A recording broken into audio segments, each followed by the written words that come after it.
Don't touch that dial now. We're just getting started.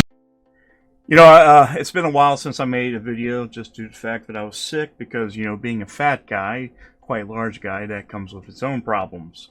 I had a lot I was going to talk about. I was actually going to do a video on Reforge Gaming, on how he talks down to his audience about game pricing, and as well as people on the internet, mainly X, pretty much having a shit show when it comes to console wars, which we're still talking about console wars in 2025. If that doesn't define mental illness, I have no clue what else would. Last we spoke, we was talking about the Switch 2. I don't think we got too deep into it, and one of the morons in the comments on my last video, when I was talking about how PlayStation Plus was a rental service, they said I have no clue what I'm talking about, but here I am. I've been gaming probably longer than you was shot through a screen door into your mom by your dad. Yeah, I'm sorry, but I did want to talk about a few things because it's been kind of crazy, and I also have another thing I want to talk about. We'll go ahead and get through this first, okay? So I shaved my beard. There's probably a reason for that. You know, it was down to here. I had to shave it off because I just accepted a new job. It's going to be a pretty big job for me. Probably have to cut the whole damn beard off, which is going to be sad, but sometimes you have to make sacrifices as a working man trying to climb up that corporate ladder to get that lettuce or money, or, well, we don't want to say lettuce, but, you know, I have to support my needs, like buying stupid shit that I don't need. But actually, yeah, I do have a new job. I just accepted. I start on the 28th. It's a big deal for me. It's got way better pay, benefits, which I was needing because I get to go see Blink-182 finally, my bucket list band in September. But anyways, I want to talk about the pricing stuff, and I kind of want to talk about some of the things that's happening within the community where people are fighting over the prices of the games. And this is no... let me just say this first. I'm not going to berate you because of how you feel about game pricing, because it's not up to me to judge you on how you spend your money. But let's go ahead and take a look first. So we had the Nintendo Switch 2 that was announced. They had a big Nintendo Direct. Lots of awesome games that was shown off. We had things like Mario Kart World, which is has its own controversies, as well as quite a few other things. One of the games that was shown off that a lot of people really was excited for was From Software's Duskbloods, which is basically PvP online only Bloodborne, basically. But Nintendo released, and I was kind of right on this whenever I commented on Xfall here, was trying to figure out what this thing's going to cost. Now, I don't think anybody has a problem exactly with the price of the console. It kind of lines up with pretty much all the other handhelds on the market. Actually, it's a little bit cheaper. If we take a look down here on Best Buy's website, we see things like the ROG Ally, $799, the Lenovo Legion Go, $649, the regular ROG Ally, which is the one I have, which, by the way, if you haven't purchased one of these things, pretty nice. You could wait for the Xbox version, which is coming out, and this is, again, we'll have to say this isn't the Xbox handheld. This is a partnered handheld with Xbox shit on it. So the ROG Ally has definitely been one of my favorite things I've got so far. But, I mean, you have a bunch of different things you can look at. You have the MSI Claw, which I had no clue existed. The Legion Go. You have all kinds of shit like this. And plus, you have the Steam Deck. I mean, everything's running like between 400 to, I mean, maybe $1,000. Yeah, I mean, pretty close to it. Pretty close. 1K for a basically a handheld PC, which are pretty nice, by the way. Handhelds, to me, that's the future of gaming. I think being able to access your stuff like Steam, GOG, Epic, Xbox, PlayStation, whatever, if you have a Portal or if you have the Switch, this is kind of the thing. You're going to want a hybrid system in the future. And a lot of these people, too, are complaining about graphics, about Nintendo, comparing it to, I don't know, the Xbox Series X, a PC, or the PlayStation 5 Pro, which is a pointless piece of shit to begin with and wasn't necessary. it just baffles me because Nintendo hasn't been in the graphics game for years, and all of a sudden these guys want to pick on Nintendo's graphics when they've really not been like that for well over a couple decades, which is just silly. All you have to do is just look up Tripster on X, and you'll see that retard just slinging all kinds of shit to see what would go. But, I mean, if you're taking a look at it, it's $449. That's the standard version, or you get the pack-in version with Mario Kart World, which on its own, if we can take a look, I think we had it pulled up. Here we go. There we go. So we're on IGN here. You can actually take a look. It looks like it's going to be $79.99, so $80. I don't know why this is $10. It should definitely be free.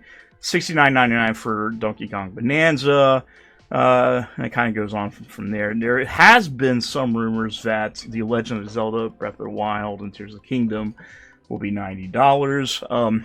I don't know. I know if you already own the games, you can just put them in, and if you're subscribed to the Nintendo expansion pass, you get some of that shit for free. So it's just one of those pretty cool things you get if you are a member of these services, which, by the way, that is a rental service if anybody's confused about that. So everybody knows about the tariffs. I promise you I'm not going to make this political, but there has been some pretty interesting stuff currently with the Trump tariffs. It's basically hitting pretty much the whole damn world.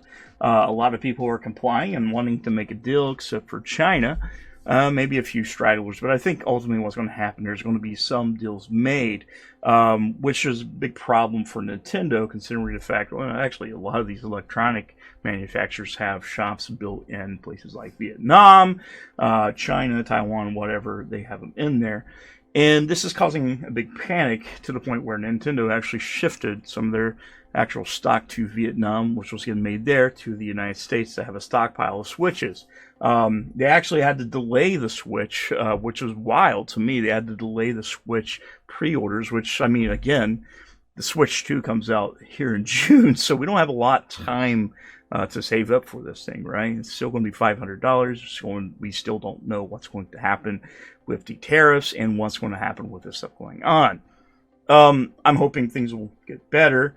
But it kind of comes a question, as games get more expensive, and yes, there's always a pay pig, there's always a whale, and a lot of these companies actually look for these people because they know they're going to buy no matter what. Take a look at the Last of Us Complete Collection, just got announced the other day for some fucking reason, I don't know why, $110, and you had people like J-Dub spending $110 on a game that's quite mid to begin with. Not the first one. First one and Left Behind's fine, but I'm just getting sick of The Last of Us. But not only that, you had some news about the PlayStation 5 being priced up in some select markets, which I would assume this is going to come up to the United States as well as some other countries and regions. So, I mean, you have some increases here. This is all pounds and shit. I don't know. Aussie, New Zealand, it's all going up, except for the disk drive. I mean, it's got down a little bit, but I don't think I've ever been in a state in gaming where I've seen the price of the console outside of maybe a mid-gen refresh like the PlayStation 4, PlayStation 5 Pro, or the Scorpio or whatever, or the OLED going up in price. Usually it's quite the opposite. You would have that mid-tier upgrade or the actual standard price of the original machine itself, which, by the way, these machines are quite outdated to begin with, but they are going up in price. And this is not the first time this has happened, by the way, which comes to beg the question, are these subscription services more, I don't know, is people looking at these more to save money? Because to me, when I take a look at this, I see the price of games. And by the way, I buy my games. I know there's some retards out there that think Xbox gamers don't buy games. But I buy games. I probably buy more games than most of you guys, which is probably sad on my part. But they also don't like to talk to the fact that PlayStation also has a subscription service, a rental service, where you rent games. You pay a fee. You get a library of games. Which, by the way, we could talk about that. We talked about it right there. Here it is. You sign up for these damn things, and they all have their prices. Let's see how much these things are. So, for premium, for 1 month, and this is going up, by the way. This is going up. This will go up in price. I believe we had it pulled up a while ago. PlayStation Premium price going up in select regions. It was announced. So again, let's go to Polygon, which I don't really trust them. But again, shit, this isn't even it. I'm just taking a look at this shit. Okay, PlayStation Premium. Here you go. PlayStation Plus subscription. This is the gamer. It's getting raised in some markets. I would assume, again, once you start seeing this shit, and I believe this is, there's a bunch of different things actually. I don't think it's tariffs. I think a lot of this stuff was already been in the works for a while. It just happens to be coincidence, but it's tariffs.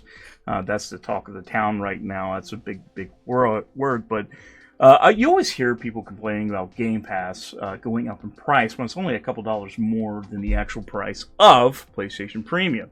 And like I said, it's going to go up. It's actually going up. You're going to start seeing this shit going up higher and higher. And this was here 2003 at that time. Essential, Extra, and Premium tiers cost $59.99, $99.99, and $119.99. However, with the increase, they jumped to, what the fuck number is that? $79.99, $134.99, and $159.99. Now, this is just going up. This is going up in select regions. Don't think it's going to stop at just that one region, but you know, it's starting to look like when people are wanting to buy video games these days, they don't want to be priced out of the market, especially FOMO. FOMO is really fun, but it kind of makes these do these services like Game Pass and PlayStation Premium, Nintendo Expansion Pass, where you pay a monthly fee to get access to different games. The only difference, really, guys, and this is the truth, the only difference between PlayStation Premium and Game Pass Ultimate is the fact you get less features on Premium, and you get day one games on Xbox One Game Pass, and you have the ability to access them through multiple systems. Wherever the Xbox launcher is, you have access to it.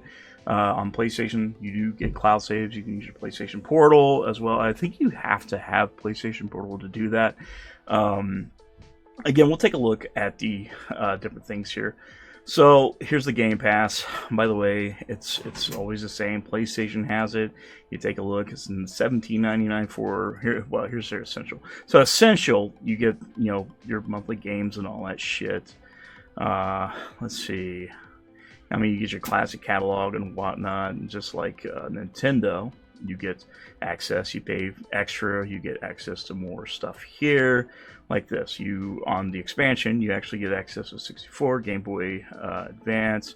Soon on the Switch 2, you'll have access to the GameCube stuff, as well as the upgraded versions of Switch games that you already own.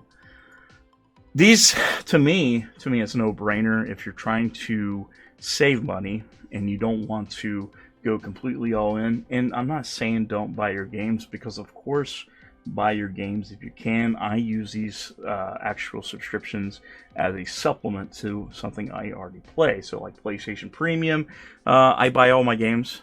And sometimes I see something I want to try out. If I don't like it, I don't buy it. I see this no different than not Best Buy, but Blockbuster back in the day. I used to rent games all the time. And I know people are saying that the $80 games are bad, and I'm just going to say, yes, it's true. But I'm not going to shame you, like some people, for saying, hey, I'm not going to spend that money, because that's totally up to you. You don't have to spend the money. You can do other things. But I mean, I start seeing this stuff coming around. There's a big fight on the console wars shit, and how Xbox is basically out of the console wars, which, by the way, it doesn't really matter.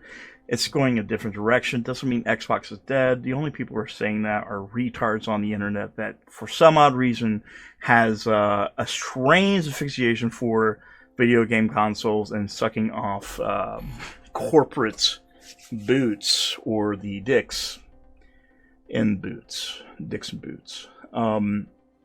I think you take the look at this stuff here, like Game Pass Premium and Expansion Pass and whatever, and you're going to get the most value out of this stuff. considering the fact right now most of the games that come out really aren't that great to begin with. To me, this generation, for the most part, has been pretty shitty. There's not really been much on this front that I've seen that's really blown me away. I mean, PlayStation, they've their whole library is basically remasters and remakes at this point. The only thing is propping them up really is third-party support, which they do a lot of money having. And then you have Xbox that is putting their games on everything, which, by the way, I kind of wish that was every system. I don't think it should just be an Xbox exclusive thing. I think it should be everyone, because the more money these companies make from their product, the better off they will be. Now, I see some retards getting ready to write a 90-page novel on how I'm wrong and I'm stupid and I don't make sense, or you have some retard down below saying, lose weight, fatty. Yeah, you should probably go fuck yourself. That's what I would assume. And your mom probably pays for your games still, and you probably live with your mom. But that's okay. That's okay. You can live with your mom, but I'm just seeing the prices going up and up and up, and it's going to start pricing people out of the market. And I don't see it's a problem to do this, and I don't see there's a problem to wait for things to go on sale. But the only bad thing about Nintendo games is they rarely go on sale. Now, they used to have a thing on Nintendo Selects, which was really cool, which you would get some of their older games, and they would go down in price, usually around 20, 30, 40 bucks, something like that, in that range. And that was really cool. I don't know if they still have that. I think that would be something cool to bring back. But with the delay of the pre-orders currently and how everybody's basically raising their prices, I would just like to know is, does this look more appealing to you? A service like this where you get access to, a bunch of games for a low monthly fee, or, going out, getting your Steam Deck or ROG Ally or something like that, and, partaking in the Steam sales, the GOG sales. Because here's the thing. You see a lot of people say PC gamers are poor, when the fact is some of us, like me, spending $3,000 to $4,000 or more on a PC just to play banana. Yeah, I mean, I don't think we're poor. We just have a certain standard when it comes to games, even though we get some shitty ports, and you have retards out there saying that the consoles outperform the PCs most of the time, which, by the way, you're retarded. That's pretty much goes down to bad optimization, and that's not just that's a port issue / skill problem for the developer to fix. That's usually how it goes, but yeah, again, I don't know what I'm talking about, because, I'm not a real gamer. I don't play games. I don't buy games, whatever. Here's the thing, guys. As far as the Switch 2 goes, in terms of the pricing, everything, I think we can all agree that the pricing of the console itself is not really the problem. It's just the price of gaming. And once we've seen that happen, once Nintendo peeled that Band-Aid off, we started to see the rest of the industry fall in line. And don't think this is the last of it. Xbox will definitely raise their prices. If Nintendo pulls this off, it's going to be even more. There's going to be more price hikes. Ultimately, there's going to be a lot of people that's going to be priced out of gaming.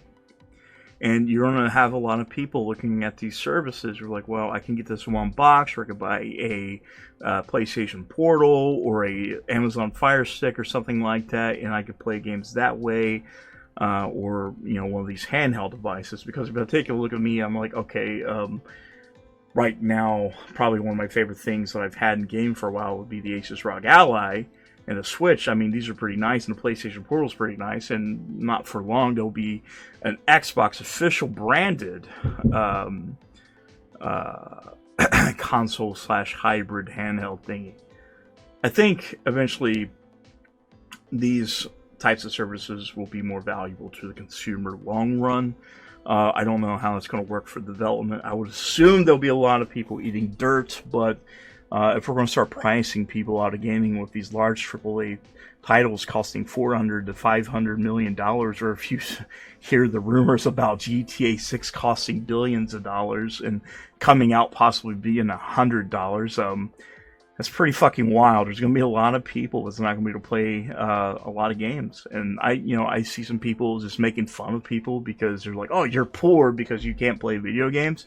Which, by the way, if somebody's telling you that, especially Reforge Gaming, if he's on there talking about how you know, he's he's the highest get out from me kitty cats, he is the one to listen to when it comes to using your wallet to buy things. Don't listen to those people. If he says you're a bad person because you don't want to spend $80, you don't need to actually watch that person. I think it's just the way it is. I think there's a lot of people that's going to tell you that.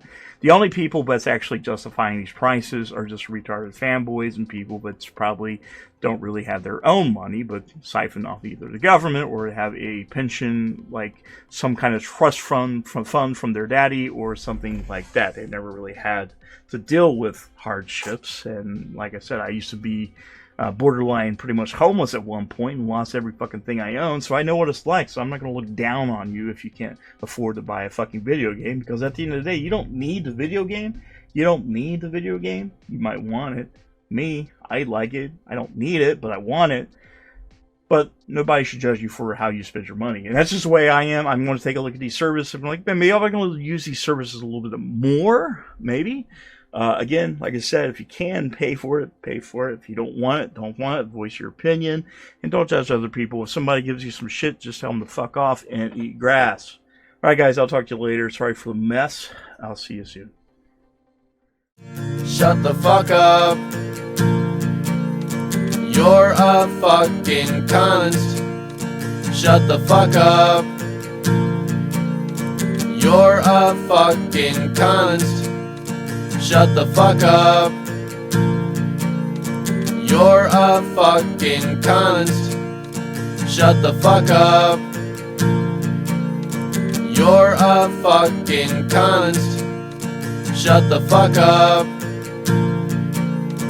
You're a fucking cunt. Shut the fuck up. You're a fucking cunt. Shut the fuck up. You're a fucking cunt. Shut the fuck up. You're a stupid cunt. Suck my dick.